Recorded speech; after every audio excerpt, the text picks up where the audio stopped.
I am the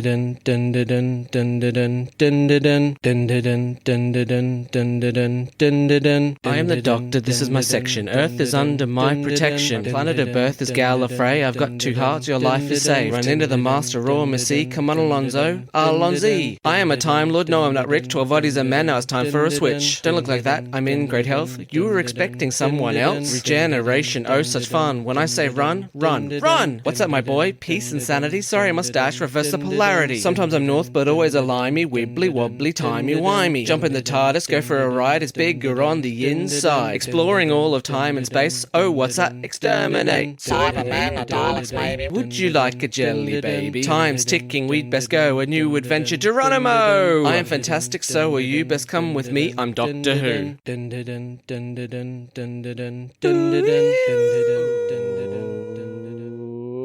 Welcome to a brand new episode of D4WH. I am your host. I feel a bit like a Morse message, slightly scrambled. I'm Adam O'Sullivan, joined as always by my co-host, Experiment 10. Seeing how long someone can podcast about Doctor Who before breaking, it's Nicchia Shut. I'm reaching that point, Adam. I'm breaking. Oh, that's great. For the third anniversary, we'll have you losing your mind. Yeah, I can't wait. I'm just excited to hear what you thought of Harry, because I know how much you love Harry as a companion. Yes. We have a lot to talk about with this episode. Mm-hmm. But first, please welcome our guest. He's not only oscillating, he's ellipsing as well. It's Ben Snaith. Hello. How are you, Ben? Thank you for joining us. Feeling good. I've got my smoothie sludge. I've got my coffee. I've got my water. I've got this puzzle of Parks and Rec that I started doing on lockdown. Oh, how's the puzzle going? I've got the frame. Done. Oh, that's pretty good. Thank you. Is it just different images from the show? Yeah, it's like a collage of images. So sometimes you're like, that's Ron Swanson's head, but is it from this part? Yeah. Or is it his mustache from another part? Yeah. Yeah. So what you're telling us is that for a Sontaran experiment about dehydration, you're not going to be up for it. No, I'm very hydrated today in multiple ways. Yeah, that's right. You've got a lot of hydration going on happening there. It's delightful. Now, Ben, you're an improviser and a musician, is that correct? Yep, totally. Cool. Yeah, I've been improvising with Big Fork Theatre for a couple of years. I train with like a physical theatre company as well called Zen Zenzo, so I am quite like physically jubbly. And then but for the most part, yeah, I've been doing music for the past kind of 15 years, like touring, and I've played all over the world. And What do you play, Ben? I do a solo project that I used to describe as like a backyard Kanye. It's because it was kind of like big beats and big ego, and but I was very much like coming from an Australian backyard. Mm-hmm. And yeah, so that's project is called Orlando Furious. And yeah, I've done like a few albums and Wow. toured around a bunch and blah blah blah. Sounds fun. It's been really good. Yeah, it's a fun way to jump up on tables and not get thrown out. And when you release new music, you like to hold a massive party where you get everyone to hand over their phone so they can't record. Is that correct? Whoa. Like Kanye did recently with his launch party. Yeah. Oh, I didn't realize that was a Kanye reference. I was like, yeah, I've never done that. I would like, if anything, like, please record more and share more things. Yeah. That's no, right. not Kanye. Kanye wants to release it on his terms, baby. Totally. Kanye's like, give me them phones. Give me the phones. He could just take everyone's phones and then buy them new ones. Totally. I keep saying I used to say backyard Kanye to describe it because ever since he went a bit Trumpy, I've been like a bit uncomfortable about it. But then I haven't been able to like think of a better like sort of, you need those little 2-word, like 3-word little like, this is what it is, guys. Hey. Yeah. And not just Trumpy. He's gone loony. Yeah, he's loony Trumpy. Yeah. You're planning on running for Prime Minister, is that correct? Yeah, that's right. This is actually the opening of my campaign. Oh, wow. This is the party. We've gotten all political. Yeah, totally. Yeah, I've posted you my phone as requested. Thank you. Yeah, totally. So that I can't record it. just recording on every other possible way of recording right now. All right, Ben, as we do with all new guests, what is your history with Doctor Who? I would probably say my history with Doctor Who is more to do with the music. Like, I really, really love like the BBC Radiophonic Workshop and like Delia Derbyshire and, you know, those kind of experiments. That was what sort of drew me into being like, ooh, what is this kind of thing? And then, you know, I would sort of have like little looks at certain episodes when, you know, there was in like more modern times and stuff. But this was my first experience with like the 70s Doctor Who. Like I'd like heard about it and stuff. But yeah, that theme song when it hit, like, you know, just like, you're just like, woo! It's a banger, baby. It's such a banger. Yeah, I love it. I got to tell you, my little cavoodle was sitting with me when I was watching it. When the music came on, she got up, looked right at the television. She could not take her eyes off it. It was magic. Yeah. It was. Because I'm wondering, like, the BBC had their, like, sound experiment lab where they would, like, mess with tape and, you know, sort of build their own types of synthesizers. And I was wondering if they did the same kind of thing with, like, video effects, because that lead in, like, that title sort of, like, scrolling and the way that you're sort of going down a sort of a tunnel.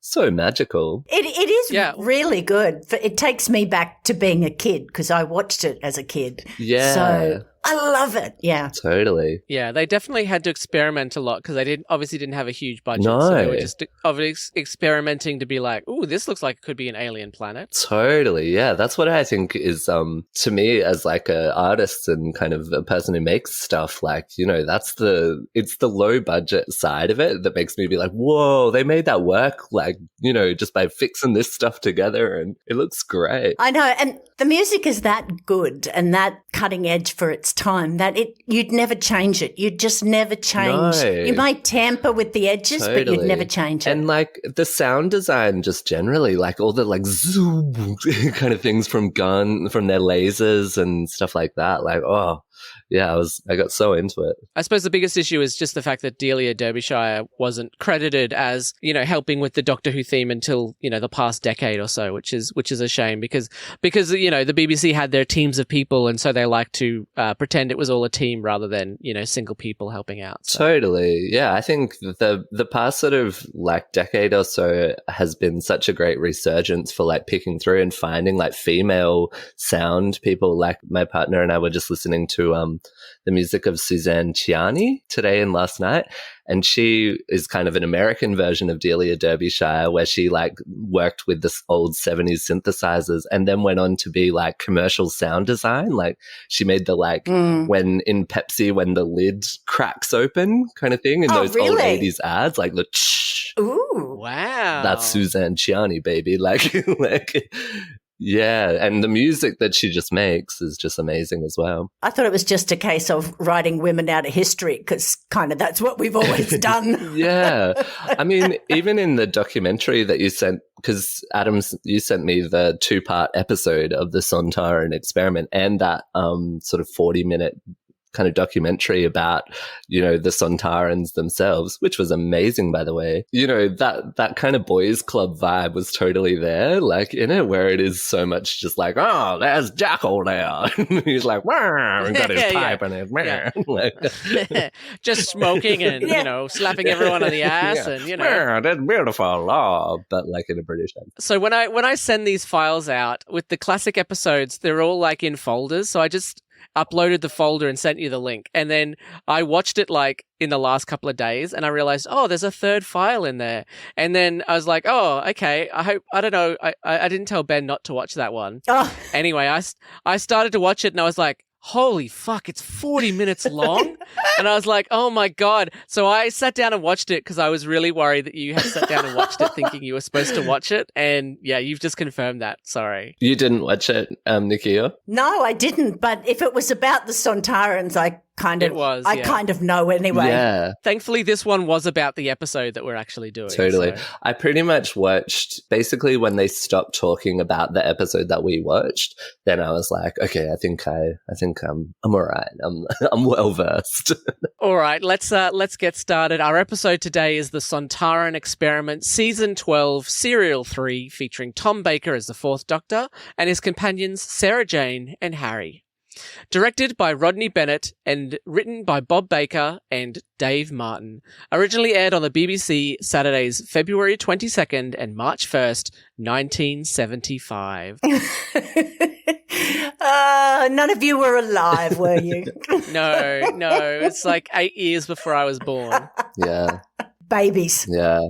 We start as we always do with a short synopsis that Dr. Harry and Sarah Jane have beamed down to Earth. They meet a crew of humans who have been hunted and experimented on by a Sontaran named Dyer. The Doctor will defeat him and prevent the Sontaran invasion of the human colonies, at least for now. Nice to see that instead of English, they got some South Africans to be the crew. Yes. Yeah. I mean, normally they're all English, so I thought that was a nice touch. There was one Welsh guy. Oh, yes, there was. I yes. felt like those guys, their accents really evolved as like in different scenes. Like sometimes I was like, oh, is that an Australian actor there? And it was like, no, they're just Yes. kind of changing Yeah. their, yeah. It's definitely an evolved army. They guy. do say that sometimes South Africans sound a bit Australian, Yeah. but the two writers actually wanted South African actors because they felt the mix of cultures in South Africa would better represent how language would sound in the future. Interesting. Hell, they could have just gone a little further north in England and grabbed a few of them and then...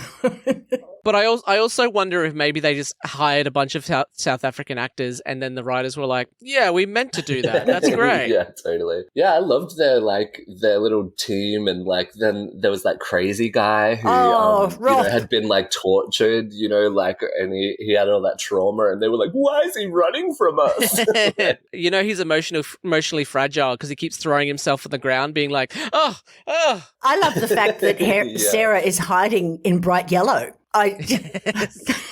Totally. Didn't think that through, did they? Yeah, everyone hides in like knee-high grass, Yeah. and it's like, we can see you. I thought that she was so amazing. Like for her to be in like basically like a rectangle of yellow and just still be like the most charming, person. And then, yeah, even in that little documentary, the interview that she did, I was just like, those cheeks, I just love you. Like you are. She is my absolute favourite companion, always will be. But I love the bit when she pulls her beanie over her eyes for the Doctor. Just mucking she's around. adorable. Yeah, she is. Although you always say, that the Doctor says that Sarah Jane's his very, very best friend. He gets to Earth and he's like, I don't care what happened to her. Yeah. I'll just fix these two things. Yeah. And Harry's like, should we go look for Sarah? And he's like, whatever. Yeah, totally. I loved the interplay between Sarah and who's the dude? Harry, yeah. The way that Harry is such like what I think of if I was thinking of like a 70s chauvinist man, like kind of guy, Yes. where he's just Yeah. oh, so are you hurt, are you, darling? Like she's like, yeah, old thing. Yeah, but I feel like when he goes, calls her old thing and he's like, oh, sorry, are you coming, Sarah? I feel like we're supposed to side with like, he can't call her old thing. Oh, but these days it's like we're siding with Sarah, being like, no, you shouldn't call her old thing.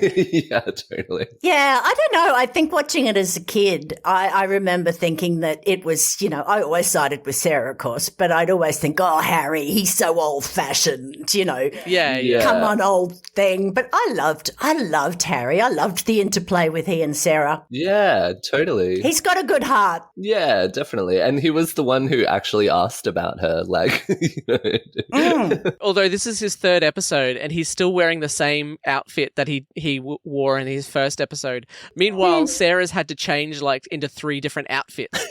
They basically gave her a different outfit for every single episode. She's a girl. Wow. Yeah, exactly. Yeah. Totally. Yeah. Reminds me when Karl Stefanovic wore the same suit for a year. And no one noticed, yeah. Yeah. It feels like sometimes with men's clothes, there isn't as much variety as like maybe with women's clothes, which is, you know, a bit of kind of a shame. I think it is. If I can wear pants, why can't men wear dresses and skirts? I don't see why not, but anyway. Yeah, I love wearing skirts. One of my favorite professional wrestlers, Rowdy Roddy Piper, always in a skirt, you know. There you go. Yeah, should be fine. We should, you know, high heels were originally made for men. Yes, yeah, totally. They were too. Fully. Yeah. The Doctor, Harry, and Sarah Jane transmit beam down to the surface of the planet Earth after saving Space Station Nerva from the Wirren in D4WH episodes 30 and 31, The Ark in Space. Oh, yes. I was really... How was it for you? Because we'd seen the previous one. Do you think it helped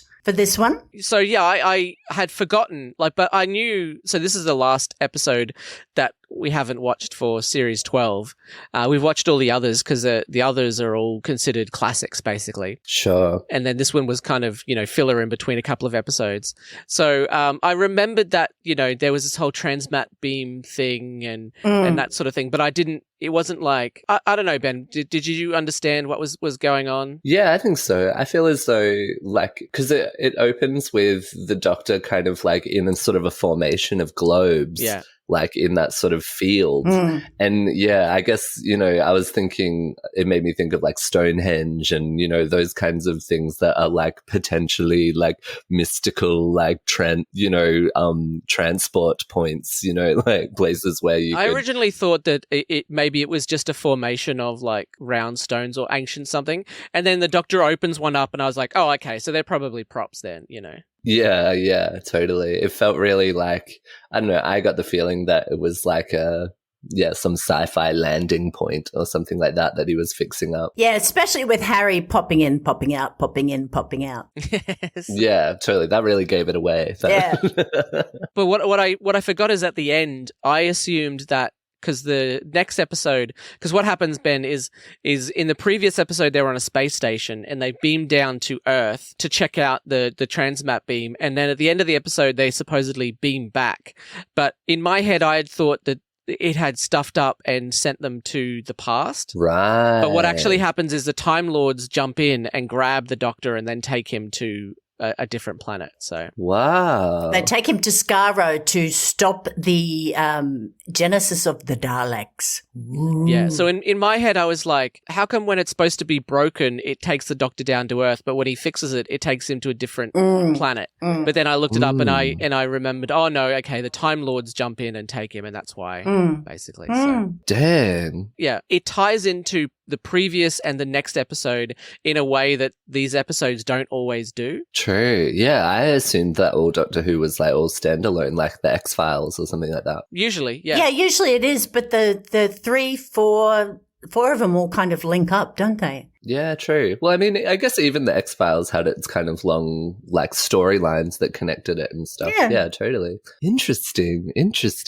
So the transmat beam is like broken. Yeah. And they've ended up on Earth, but it's like Earth in the distant future, isn't it? Like when it's kind of re-vegetated after like apocalypse kind of vibe. Yeah, I think that the sunburst. Like I love when he's like, oh, go over there, Trafalgar Square's just that way. Yeah.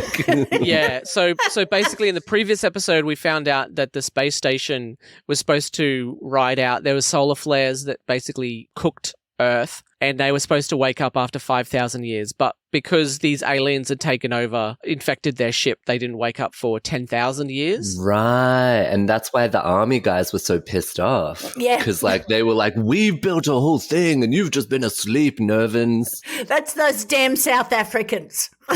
Yeah, damn it.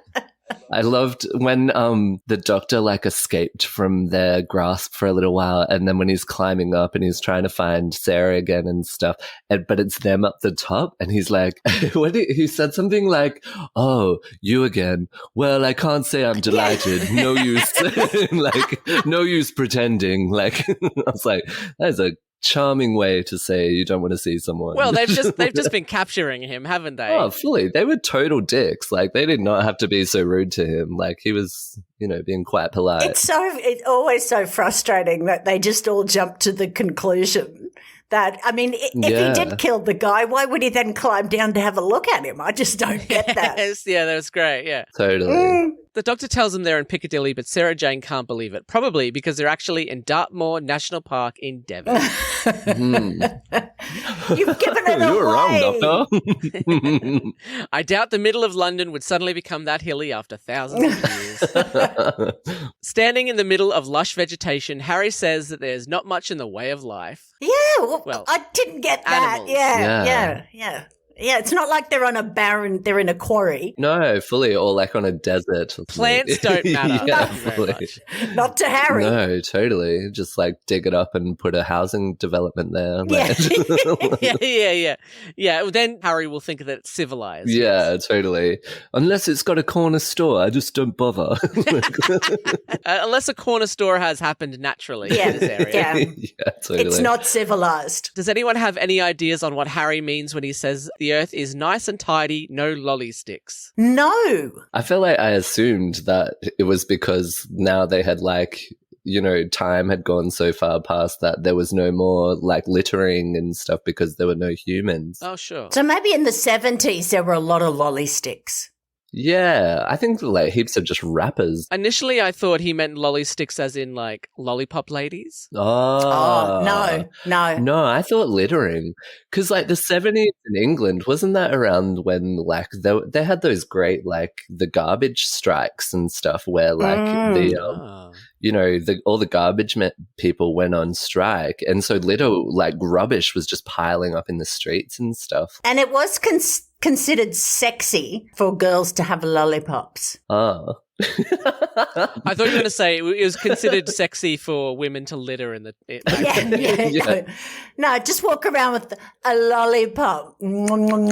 I guess I could see how that's sexy, Yeah. but also sort of infantilizing, so it's like how much sexy. If they have a lot of them and they put on a lot of weight, not sexy anymore. So there you go.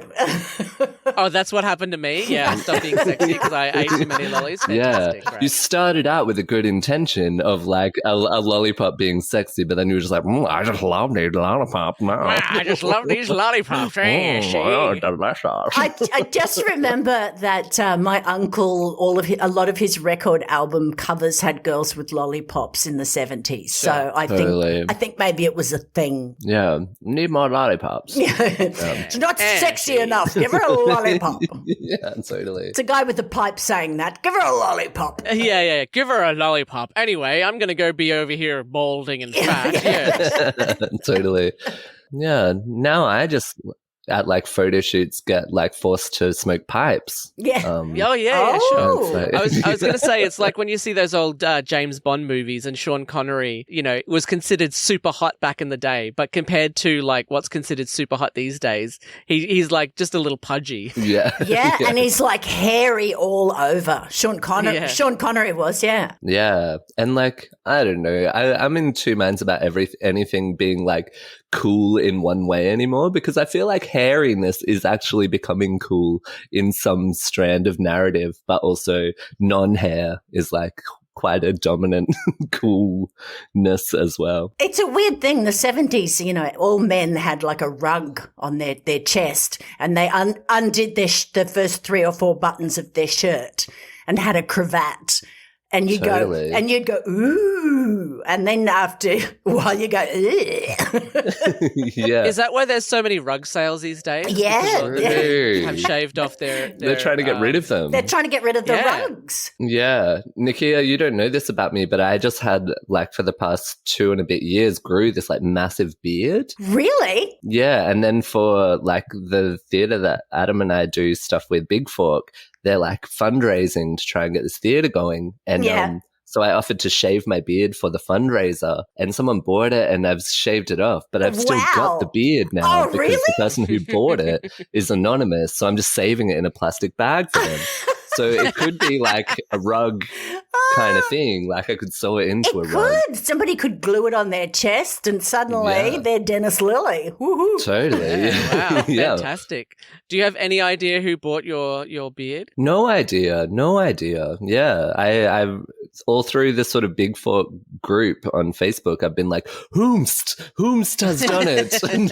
But yeah, no one's signed up to it yet. So I'm just got the bag. I've got the bag. If you're listening and you're out there, you want that beard, yeah. Well, you might be donating it to D4WH. Yeah, true. Whoa, that would be psycho. So how does it feel without it after having the beard? It's been a few days, so it's a bit spiky. Oh, okay. I think I'll just grow beards in themes. Like that was a breakup beard that I just kind of like raised, but now I feel like this is like a New Hope beard. New Hope beard. Not like Star Wars New Hope. Yeah, no, just like a new life, it's like fresh. I like that. It's spring beard. You could join the beard competitions where they shape their beards into different objects and stuff. Yeah, that would be beautiful. They're quite cool. Do you think the Sontarans could grow beards? No. They're military. Although in that documentary that we saw, I'm pretty sure one of the later Sontarans has like a bit of a beard. Yeah, like sort of a drawn-on kind of facial hair kind of thing. There's this weird thing because like with the large mouth that this Sontaran has is quite creepy. But then they show a later Sontaran where he just has a normal human mouth, and I think that is way creepier. Yeah. They're an interesting monster because Sarah's first adventure, she was with the Sontaran, with the doctor. Right. And that was Lynx. And he looked different to this one. He had like bits of, I don't know, things sticking out of his head, bits of hair, True. like a bad wart.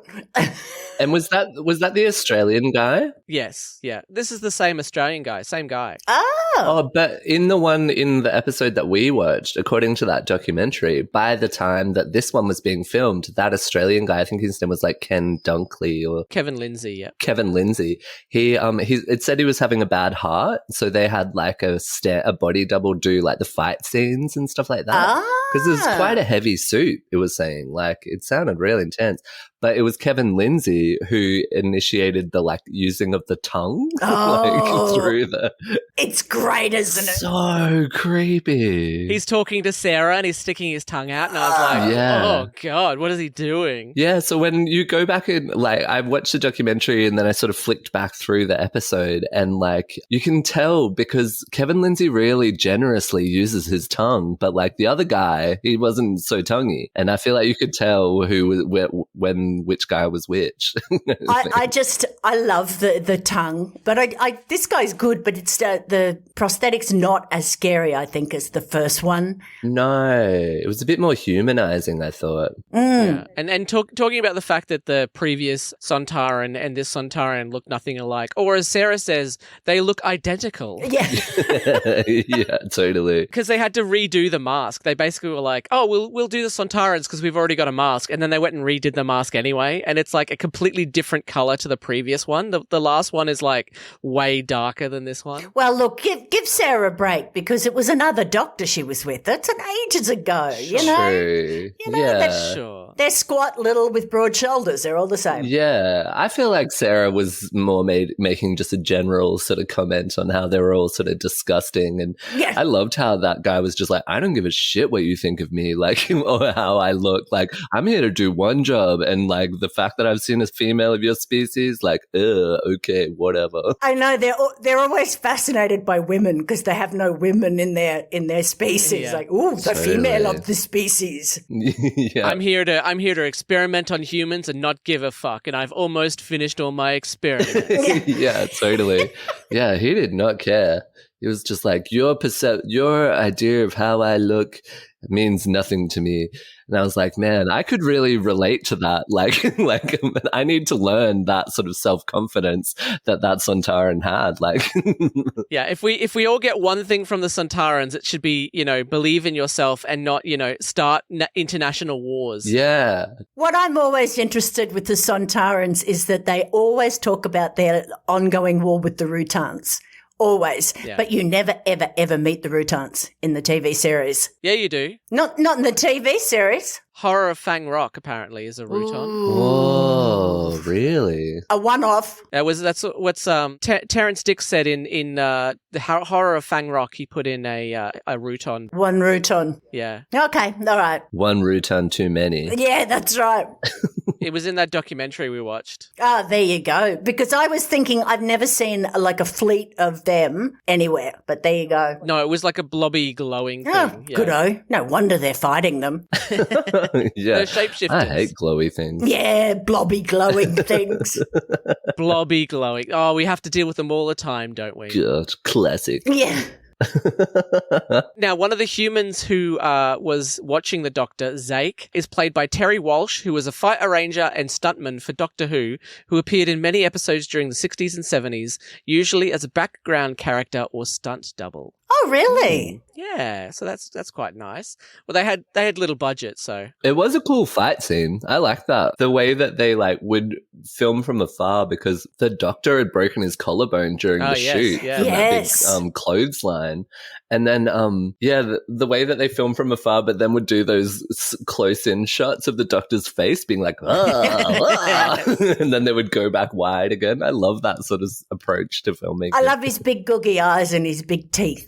It's just something amazing about that. It made me feel seeing this Doctor in that kind of role made me feel really good because going back to the beard thing, since I shaved it, I've been like, do I have a chin? Like what is my And I was sort of thinking about calling my mom and whinging to her that her side of the family had robbed me of a chin and, all of this kind of stuff because my uncles had that same sort of vibe. Mm. But then, seeing the Doctor and his chin was a bit down and his nose was a bit kind of a bit fugly and stuff and his teeth were a bit off.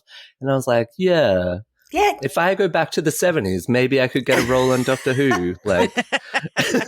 before and after chin, yeah. There's something as weird, as odd as he looks. There's something, I don't know, lovely about it, I think. Yeah, so lovely. Very so Doctor Who. charming. Mm. I mean, watching that little documentary about the Sontarans and seeing who the Doctor was before him, he looked like freaking Liberace or something like that with his little quiff. Yeah. And I was like, I don't relate to you, man.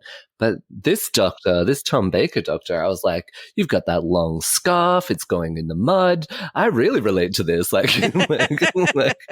into this 70s hip cat Doctor Who. John Pertwee before him was a dandy. Yeah. Space dandy. He was a space dandy. I mean, don't get me wrong. I'm very curious about seeing more of his episodes and stuff because I'm imagining sort of kind of a drunken older version of William Shatner in Star Trek kind of thing, but with more quiff. Hey, cool cats and kittens, you want to get down with the Doctor?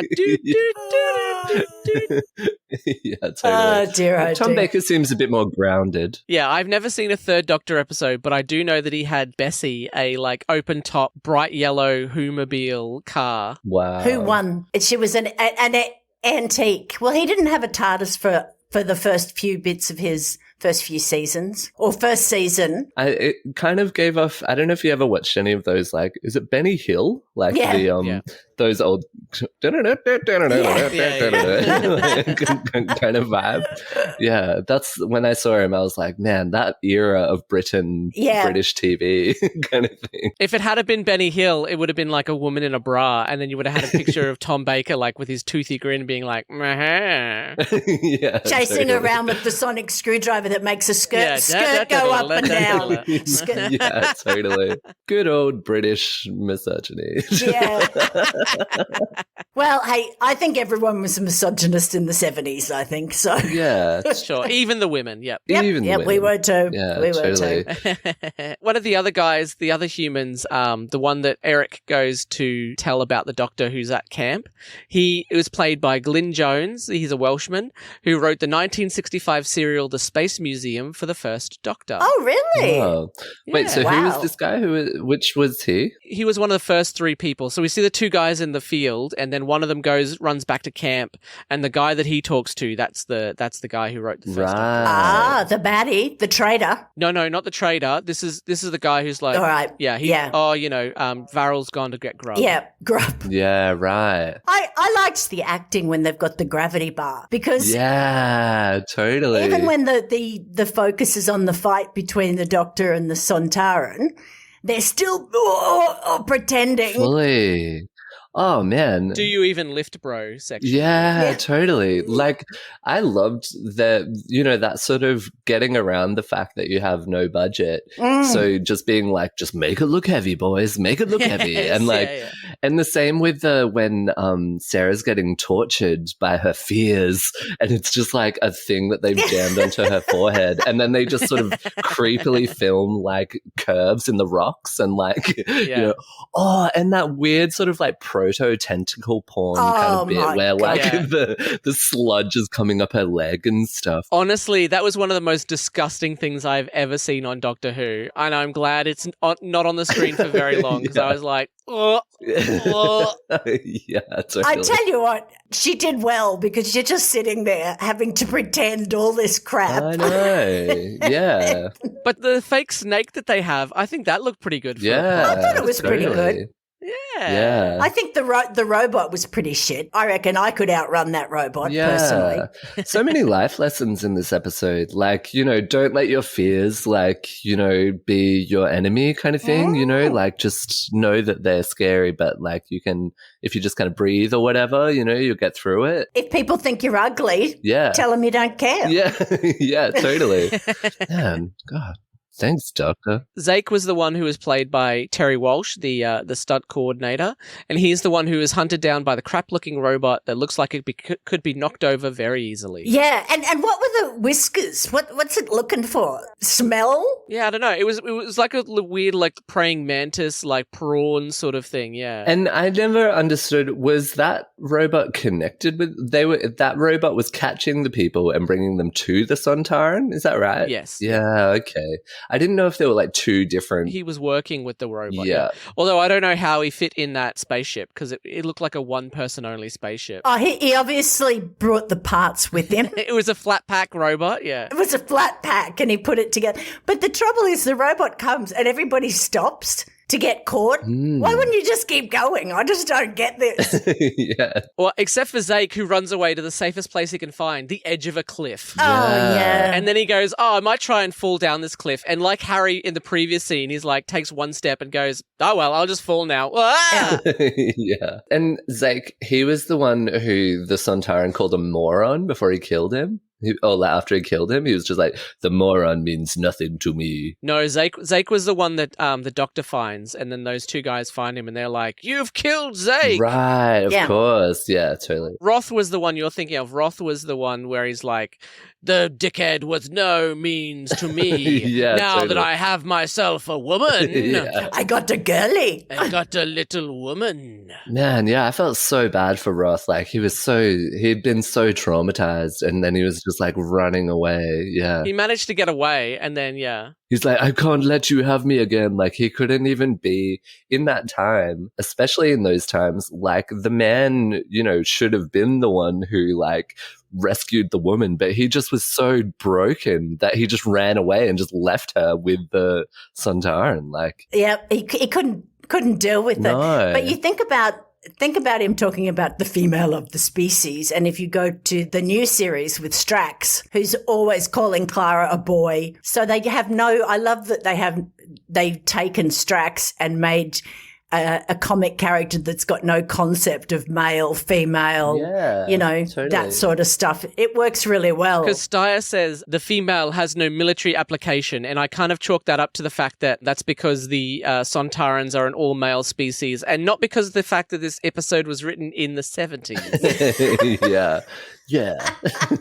Of course, we have no military application. Yeah. Sarah would be great to have in the military, like as far as just kind of, even just kind of boosting spirits. And she was really wily and resourceful. Yep. She knew like to save that important screwdriver. Like, yeah, there you go. Yeah, the sonic screwdriver. Yeah, she's very smart at coming up with plans when nobody else has any plans. She was originally designed as the first woman's liber in Doctor Who. So she's about as far feminazi that they got in the 70s, or that they allowed on telly, I'd say.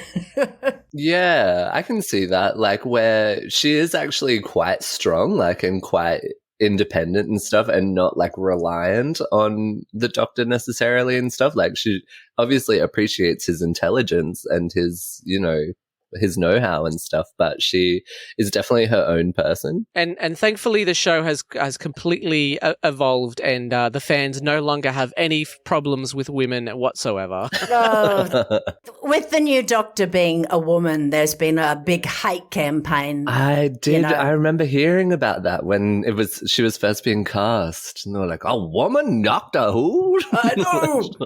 It's terrible. Which quickly progressed into being like, I don't have a problem with the woman being the Doctor. It's the person who's writing the episodes. They're really bad. Yeah. Right. Which also means that I don't like the woman a Doctor as well. But it's okay for me to like the woman Doctor because it's a man that I don't like. Yeah. Yes. Yeah. Anyway, they'll all be very happy that she's... Is she finishing up? Yes, she is. She is finishing up. Yeah. It's very sad. Is how is Doctor Who going to keep running though? Like, yes, yeah, definitely. Wow. Always. That's what it does. Man, it's kind of like a more like James Bond is kind of like, yeah, I do a movie every couple of years, like, meh. But Doctor Who's like every week, bro. Every week. Yeah. Yeah. Well, and I mean the amount of episodes. I mean, back when that's one of my problems with the classic series is back when this was on, it was sort of like a soap in that it was on pretty much every single week for at least 3/4 of the year. Yeah. So they were like churning out episodes like weekly, basically, which is crazy. Whereas these days, we're lucky if we have it. Like the next series is going to be 6 episodes. But it's going to be one continuous story, which I'm really interested in. But when it came back in 2005, it was cut down to 13 episodes, and that's been whittled all the way down until, So the BBC wants the show to keep going, but they want to get their money's worth, basically. Sure. Interesting. So how long did it go off the air for? Like if you said it came back in 2005? I'm sorry for just asking. I can just Google this stuff. No, it's all right. About 16 years. Yeah, 86, I believe it went off. It was 89, I think. 89. Yeah. But they did have a TV movie in the 90s. Just to keep the flame alive. Oh, no. Well, they were trying to reboot the series. It's awful. It didn't go well. It didn't work, so yeah. I waited another 9 years until... That seems right. Series. I think I'm always interested in the way that sort of interest in things kind of is cyclical, and you can go through big times and then just sort of be like, oh, we're not into that anymore, and then it comes back up again. But I think that's one of the good things about Doctor Who is the fact that because they can change the main actor and obviously change who runs the show behind the scenes, it can reinvent itself every few years. So when the current showrunner came along and decided, okay, we're going to change things up, because the first episode of Doctor Who was almost 60 years ago, but you forget that the current season has actually been on TV since 2005, and that's 16 years ago. Yeah, which is still a big run. Even that is like way longer than any other TV show that's on. Most TV shows on TV go for like 4 or 5 seasons or whatever. So yeah, like because imagine if. Say it makes me think of like Peep Show, and how it ran for like 8 or 9 seasons or something like that, maybe 7, But like, imagine if they had have just like recast it, and just sort of kept it running. But I mean, that's an amazing thing about Doctor Who. I would love to be the person who came up with the idea that I can just keep changing the main character, the actor, and give it some new life. He's kind of the same, but a little different every time. What an idea. The basic like general character traits of the character are like, pretty well set, but the actual person playing it, yeah, totally evolves. Yeah, definitely. As far as I'm concerned, yeah, that's that. I love that. Imagine if Harold from Neighbours was like, "Don't worry, love. the moment's been prepared for, and then he like regenerates into someone else, and he's like, I'm fucking Harry again. Yeah, totally. Man, if as an actor, if I could play a regenerated version of Harold, like I would I would do that 10 years, 20 years run, and then I would quit. Oh my God, like, that's amazing. oh my gosh, I love him so much. It just doesn't work. The only people who do that are American soap operas. Yeah, totally. Like Bold and the Beautiful and stuff like that. Yeah. And the guy comes back and he's 2 foot shorter. Yeah. You know? Yeah, Totally. I'm the evil twin. Yeah. It's interesting to note in this episode that the Sontarans have 5 fingers in this episode, even though Sontarans in all other episodes that we've seen only have 3 fingers. Yes. Wait, no. The first sighting of the Sontaran in that episode, he's got 3 fingers. No, he's got 5 fingers. No, like when he's inside of that, because he like the doctor looks in that camera on his lapel, and he's like, it doesn't look like it's made by a human, and then it zooms out, and I swear he had 3 fingers. Well, initially I thought he had 4 fingers, but later on when you see him, he's definitely got 5 fingers. Oh, I'm sure like but I swear in that first one, oh my gosh. Hate to pull rank on this. Yeah. Fight. No. I really don't care. It was me, goddammit it. Maybe in our atmosphere he just kept growing fingers. True. Yeah, maybe. That makes sense. If he had stayed alive, he would have had like 20 fingers on each hand. But what I want to know is, why do they want to take over Earth if the gravity they're not used to, and they get quite tired just after having a bit of a stick fight? No, because I don't think they're invading Earth. I think they're invading the Earth colonies, the human colonies, and they're using Earth to experiment on humans. So they've lured that spaceship of humans there so they can experiment on them. Yeah, because that confused me as well. I didn't understand why they wanted to invade Earth. I don't think they want to invade Earth. They want to invade the Galsec colonies that they keep talking about. But however, they could be on planets that have got different atmospheres and gravities, and therefore we may be able to fly on other planets. Yeah, exactly. Yeah, well, the one thing we found out is that apparently they get tired really easily in Earth's atmosphere. So, well, great that you have all these experiments, because you won't be able to fight for very long. Yeah. Yeah, totally. You got to know what's going to make him tick and like be their breaking point, like psychologically. Yeah, I don't see at any point him going back being like, look, side effect, it's not an experiment I did, but I get tired real quickly on this atmosphere. So maybe we should want to do something about that. Also, humans drown when you submerge them in liquid. I think a Sontaran would drown. Yeah. I was trying to understand, like, so the Sontaran that was on the Earth Star, he was talking to a guy on his like phone, like another Sontaran who was like super eager to like come in and just like totally destroy the Earth. The Marshal. And it's like, just do it, man. Like if you're that keen, like why?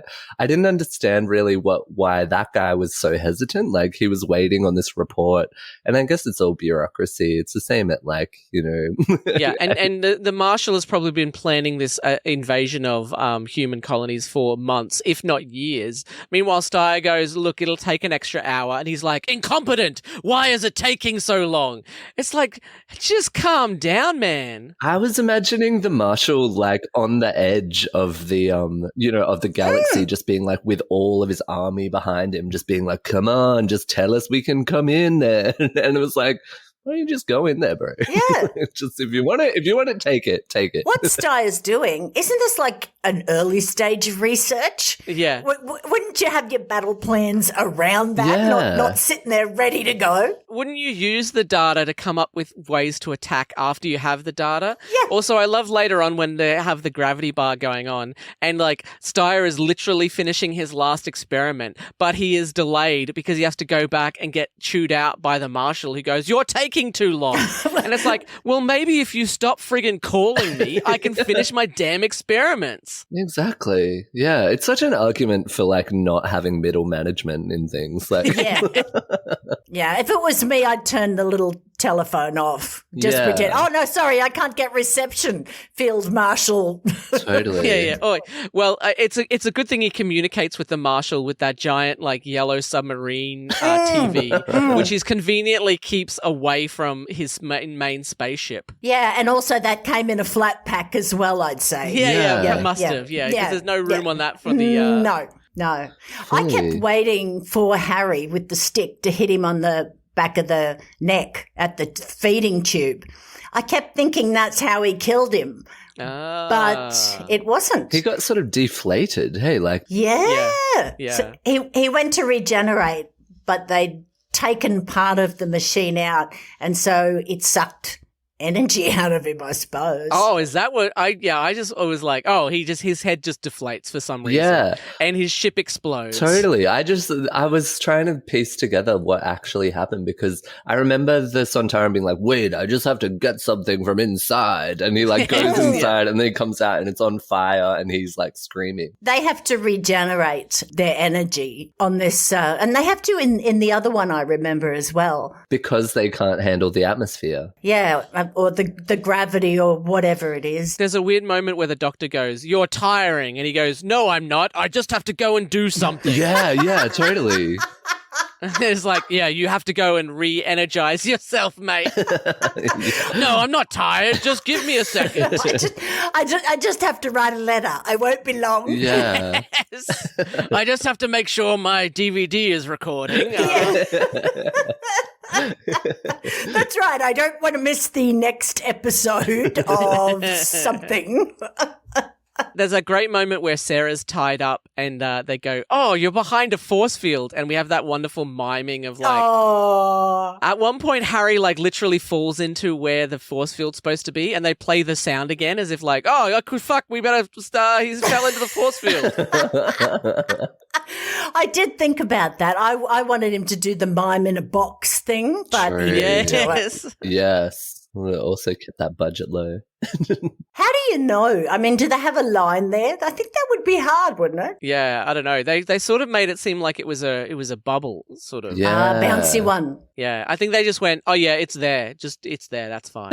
Yeah, totally. Because it seems like they just film a scene and they're like, "All right, let's move on to the next one." Like they don't go back. They don't do double takes. No. They don't film it again. Yeah, Yeah, totally. and also, the gravity bar, Mm. that would have had to come in a flat pack as well because there's a lot of things he brought in a flat pack, I Fully. think. Yeah, I don't think they were considering that all of the stuff that Steyer had to fit in his like tiny one-person apartment dome. Yeah. He spent his first 6 months putting a robot and Yeah, where'd he get all his stuff from? everything together. It was hard out. Like he did a lot of like sort of infrastructural kind of groundwork, like when he set up in that thing. And was the field marshal still poised when he got there? I mean, have they? Yeah. Maybe he's shitty because they've been there 6 months waiting for him to put the flat packs together, start the experiments. Fully. Just wasting fuel. The funny thing is, the Marshal is also played by Kevin Lindsay, so essentially he's just having a conversation with himself. We've all been there. But that's what I reckon. Like after watching that documentary, I started thinking that like because he was like on the verge of having a stroke or something, that Kevin Lindsay guy.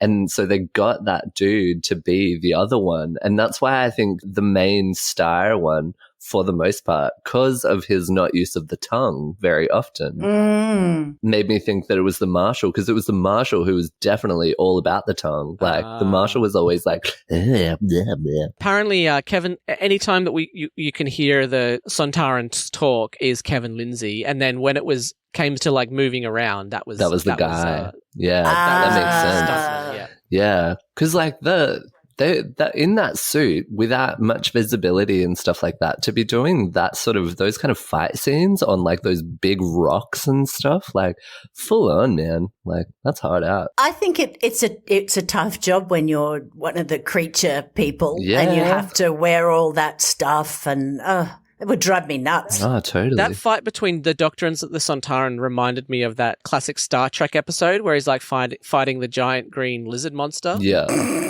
Where the music's like dun dun dun dun dun dun dun dun. Dun. Yeah.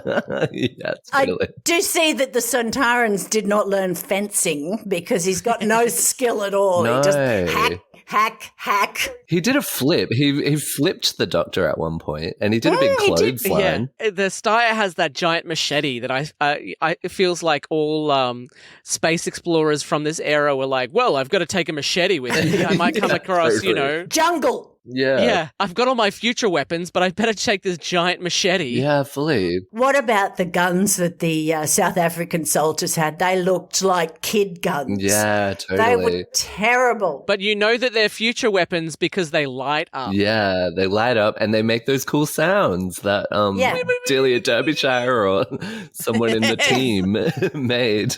And do you really want your gun to light up when you fire? I don't know. Give people a bit of a heads up. Totally. It's like for if you were like deaf and potentially getting shot at, it would be the anti-silencer. Like it would be you would know. It's like in movies where they have the little red dot to show where the sniper rifle's going to be. Surprisingly, actual sniper rifles don't tell you when you're about to get shot. Yeah. You just get shot. Yeah. There's no little red laser that's on on actual sniper rifles. That's right up there with the I'm going to tell you my plan. Isn't it? Yeah. Or it's right up there with someone calling someone else and being like, "Hello, my brother, who I've known my entire life." Yeah. Yes, my sister, who says their relationship in every single time they talk to a person. Totally. Yes. I love it when they tell and don't show. Yeah. Yes. After the Doctor has defeated Steyr in single combat, the Doctor warns the Marshal that his invasion cannot continue, telling him that it's his Waterloo, a reference that the Marshal 100% doesn't understand. No. Sorry, what's a Waterloo? I'm a Sontaran. I have no idea what you're talking about. Is that a human toilet? Yes. I'd actually bet that there'd be a lot of people nowadays who wouldn't know what the Waterloo was. Yeah, totally. In many ways, we're all Steyrs. And it's all of our Waterloos. Yeah, Waterloo? totally. Yeah, fully. He's probably sitting up there thinking, oh, well, here I have 6 months, wasting fuel, cooling my heels, and now some guy tells me to go and I go, all right, off I go. Yeah, totally. He just, man, he did not want it hard enough, that Marshal. No, he didn't. He was like, I'll get you next time, bureaucratically. That's exactly what I thought he was going to say as well. I'll get you next time. Gadget next time. He had to go home and fill out a couple of A732s and an A496. Because that was basically it. Hey, there was something that the Doctor convinced the Marshal that there was one other thing that he wasn't thinking about before he, came. I think he said to the Doctor, like, because I've defeated Steyr, I could defeat, we could defeat the rest of you, and therefore, if you try and attack, we'll defeat you. Yeah. Even though we drown in water and we die of thirst and we're not very strong. There's heaps of stuff you could do to me that... But I don't know if Steyr transmitted all of that data. Maybe he kept all the data and was going to transmit it all at once. And then so basically the Marshal is just pissed off that somebody else has to do those experiments all over again. Fully. Oh, yeah. Great. And that's typical, isn't it? There's always somebody who keeps the information to themselves, trying to big note themselves. And then they die or get fired. Yeah, and then they or die. Usually in a workplace, they die. Think about the organization, Steyr. Yeah. Think about the organization. I'm pretty sure the Sontarans can't survive underwater either, so... Yeah. No, I don't think so they either. don't seem like good swimmers. It could reach out, Steyr. We're one team, mate. We're one team. Look, we need to Marshall. We need to synergize with everyone to create a. Yeah, totally. Told you not to send him Steyr by himself. He's such a glory hog. Yeah. Damn. Yeah, I loved looking at all the different Sontarans and how they have that kind of, they give off that vibe of like those in the movies of those like 1950s American war generals kind of thing, like with their like big necks and big heads, and they're just like, whoa, whoa. Like, I loved how much of a sort of a satire kind of comment on that. Maybe that's who they're modelled off. Well, yeah, I mean, in the documentary, they were talking about how, because it was the 70s, they got a lot of, SAS guys from like the World War, World War II to play these guys. And so they all knew how to do the military walk and everything. In that documentary, they do say that this episode, the experiments are basically based on the experiments that they read about being done in the concentration camps. So yeah, totally. Oh, And hideous. like even naming Styre was like they were kind of like going for a sort of Gestapo-y kind of They were. fascist sort of vibe kind of yeah, thing. you know, because Doctor Who has never been political. No, never. Is this another joke that I do? It's another joke. Yeah. True. And that's why in the next episode, Genesis of the Daleks, the people who build the Daleks look exactly like Nazis. Yeah, well, the Daleks are based on True. Nazis, so They are. So there you go. But not political. Never been political. No, of course not. Until recently. Really? So, yeah, I mean, and that's probably just a holdover from being in the 70s. I mean, it was only like 25, 30 years since the end of Totally. World War II, you know. And honestly, I feel like everything is political. Like, you know, any way that you respond to anything or like, you know, you kind of create something, it's all coming from your kind of philosophy or your views or something like that, and is essentially a comment on that stuff. I think so too, but I think with the new season, they've done an episode about Rosa Parks and they've done Right. They did an episode about climate change. the Indian and Pakistan war, you know, when the English divided the country. True. So I feel like that's where it starts to get a bit tricky because you really risk being didactic, you know, and just people just being like, oh, more messages, you know. Yeah. I think of even like South Park, you know, when they went from being like irreverent and kind of commenting on certain things to doing like, you know, seemingly seasons of episodes where every week was another sort of social issue kind of thing. Yeah. And it started to be like, well, I know you have opinions and, you know, all of those kinds of things are great, but, you know, I don't know, you could find ways of not being so. I think some of the ones they're handled really well and others not as well, but I thought they were good episodes. I certainly thought Rosa was. No, I'm super curious about them, like about how, yeah, sure. Yeah, I'm really, especially I've been so curious about that kind of British India relationship, you know, and historically like what India was like before the British people came and all of that kind of stuff. Shashi Tharoor like is such a good writer on that stuff. They were probably happier. Yeah, there's lots of, you know, lots of things that sort of went on that were like, whoa, that was not a happy way of dealing with things. Yeah, and I, you know, I obviously it's a Doctor Who episode, but Demons of the Punjab from season 11 is a really good episode about the partitioning of, like we were saying, the partitioning of India and Pakistan when they created Pakistan as a new country for the Muslims of the country, basically. And it was written by Vinay Patel, who's you know, English Indian writer. So yeah, it's really interesting and one of the best episodes of series 11 as far as I'm concerned. Yeah, so. sweet. Yeah, I really want to check that out. Except for Indian Harry Potter. Indian Harry Potter, brother. and obviously there's a couple of aliens in it for, you know, because it's a Doctor Who episode. Absolutely. Wouldn't be the same without it. No, of course not. With everyone safe, the Doctor, Harry, and Sarah Jane leave the remaining space crew on Earth to wait for the Nerva crew. The Whoobie gang transmat off Earth, hopefully to end up back on Nerva with the TARDIS, and not being intercepted by the Time Lords for a very special episode on Skaro in D4WH episodes 26 and 27, Genesis of the Daleks. Bum. Is there anything else anyone would like to mention about the Sontaran Experiment? No. I'm feeling like, it seemed like it was a pretty good deep dive on the Sontarans today, the Sontaran Experiment. I think so. I really wish that I had a transmat beam. I loved the dialogue of this. I love this style of writing. There were heaps of lines that I was writing down, like where they would just be like, "Oh, have you hurt anything? Just my integrity."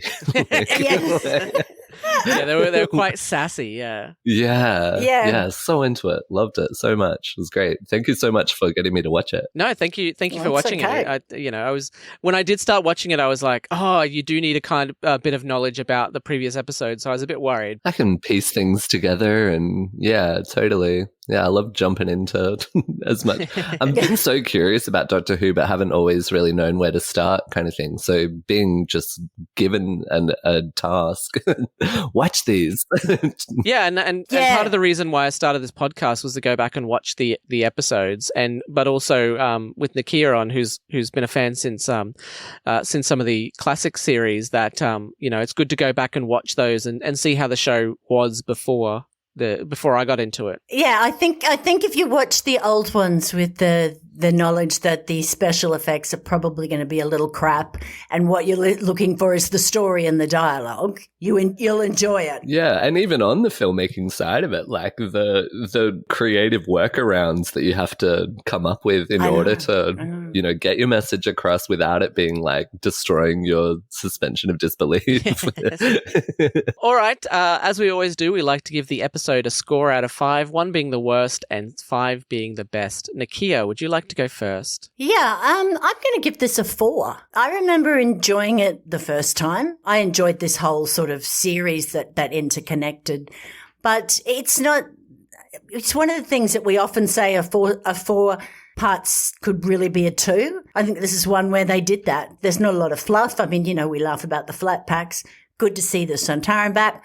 Love Sarah. I love Harry. You know, it was good. I really enjoyed it, and I was between a 3.5 and a 4. I've decided a 4 from me. Yeah, I'm going to give it a 2. Cold-blooded. Other end of the spectrum. Yeah, look, I watched it twice, obviously because I had to write the synopsis, and I considered watching it a third time. And look, I've had a lot of fun talking about it with the two of you, but watching it was like, I don't know, it started off great. It started off like really zippy of like, oh my God, this is going really quickly because there's only 2 episodes. But then there was a lot of padding and a lot of like, for me, honestly, I reckon 25% of the entire episode was people just being like, oh, don't worry, I'll go and get help, and looking for people to go get help. Because I reckon that phrase was probably said like 5 different times, being like, don't worry, I'll go get help. Like, stop going to get help and just get help. Just do something. Stop being captured all the time. There was one moment where one character, I think it might have been when Ross got killed, when he was, no, it was when the doctor was running away from the Sontaran. And you thought that, I thought it was going to be another time where the doctor got away and was going to spend some time hiding or something like that. Yeah. But he just got shot. They shot him. And I was like, thank God that they just got to they didn't do gotta have 5 minutes of hiding. Like, I wanted to mention in that bit, he runs away and he gets shot right. So he's running away from the Sontaran. But then when he's like, don't worry, I had this thing with me, and he pulls it out of the front of his coat, it's like, you were shot from behind, mate. But okay. But I do love the way he says, never throw anything away. And then he says, don't let your pockets get too crowded. I know. I love that bit. Yeah, totally. Because he's looking for his diary. Yeah, the thing that got me was he threw the thing away and then goes, never throw anything away. I was like, you literally just threw something away, That's mate. what's funny. I know. It was so cheeky. Yeah, so I will give it a 2 out of 5. Ben. True. I'm on with Nicchia. I'm feeling like it's a 4. Just like, obviously this was the first kind of like time that I've really gone deep into a Doctor Who sort of 70s episode kind of thing. But yeah, I loved all of the interactions between the characters. I loved the Sontaran. I even loved the weird robot kind of thing that was so just like seemingly impractical for that type of terrain. I felt like you could easily just push it over and it would fall over. Yeah. Yeah, totally. Yeah. I loved the death scene of the Sontaran, and the Doctor was just so charming. Awesome. Thank you very much for joining us, Ben. It's great to have you. Pleasure. Thanks so much for having me on. Now, Ben, I have a question for you. Please. So the Doctor, his Time Lord name is the Doctor because he does no harm and he helps and so forth. And so everyone who comes on, we ask them, what would your Time Lord name be? What is the name that represents who you are or who you aim to be? So true. Adam's the nerd. Interesting. I'm the commander. My family gave me that, by the way. So yeah. I think I've got one. All right, great. One of my like sort of gods is a guy called Brian Eno, who, you know, he like made the Windows startup music like amongst like I mean he did other stuff as well, you know. Yeah, let's totally. I love that's the first thing that comes to your mind, but he did a lot of other stuff as Windows startup music #1, but he was like the synthesizer player for Roxy Music, and he like is one of the fathers of sort of generative alternative ambient music and music, art. so cool. Yeah, he's incredible. And also his like 3 kind of like pop albums before he started going into ambient music were love them. Anyway, what he describes himself as is a synthesist. Because he like takes ideas and like things that are happening and stuff and tries to like synthesize them together to make new things. And I think for my Time Lord name, I'm going to adopt that and call myself the Synthesist. Oh, I like that. Ooh, lovely. You don't want to call yourself the Windows startup music? Maybe, yeah, I could be like the Windows synthesist startup music, like Windows startup music could be my full name. We'll go with the synthesist. My question for you now, Ben, is we go on an adventure, we get in the TARDIS, we turn up at a planet, and you've got the nerd and the commander. What does the synthesist bring to the adventure? I think the synthesist brings sort of like all of the ethical quandaries of like what we're doing and is like trying to look at it sort of all metacognitively and being like, okay, but why are we here? Where are we going? Okay, what are we thinking about next? And what are the implications of that if we act on these things?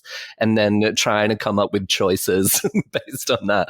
Maybe not the most interesting, like visually the episode. With the synthesist and the nerd on board, we'll never get anything done because we'll just constantly be talking about stuff unless the commander comes in and like, all right, I'm going to tell you what to do. Let's go. Totally. Yeah, which is why the commander is so important.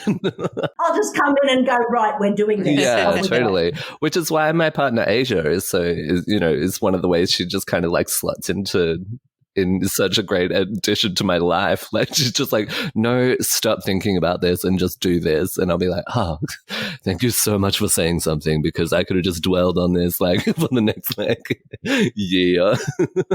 When I tell someone I'm thinking about doing something, then I'm like, fuck, now I actually have to do it. Otherwise I'm going to look flaky. Yeah, totally. Never want to seem flaky. No. Never. You know what? They probably forget you told them. Probably. But it's like, because I'll be in a conversation and I hate small talk. So I'll just start being like, oh, I just had this idea that I wanted to do. And then I get guilty because I'm like, damn it. I literally just had that idea and I was probably going to move on to something else within a couple of weeks, you know? Totally. But now I have to commit the next 3 years of my life. And then I remember I have like 6 things that I already should be doing. And it's like, okay, well, I'll schedule that in between those, you know? Classic. Okay, Adam, just learn to talk about the weather. Sure. Right? Yeah. But which totally. weather? The weather here or the weather? Oh, God. Man, I heard in New York it's quite cold.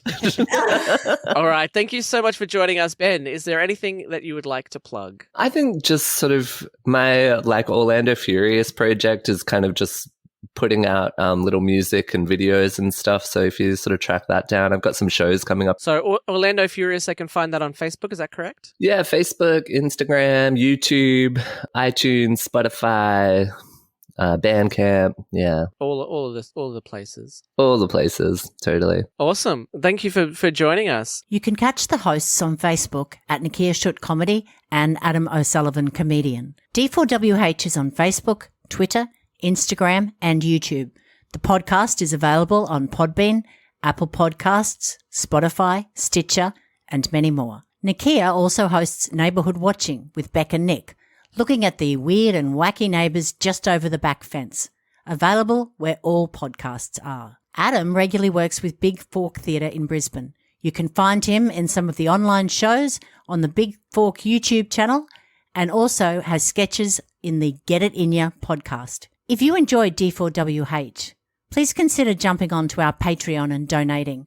We release episodes early and, for as little as $5 a month, we release mini episodes in between our normal episodes. D4WH is part of the Nerd Infinite, which can be found at thenerdinfinite.com. And until next time, keep searching the skies for the Doctor. Goodbye. Goodbye. This has been a production of the Nerd Infinite. And then the sound of dragons spitting fire and stuff. What? Why are you looking at me like that?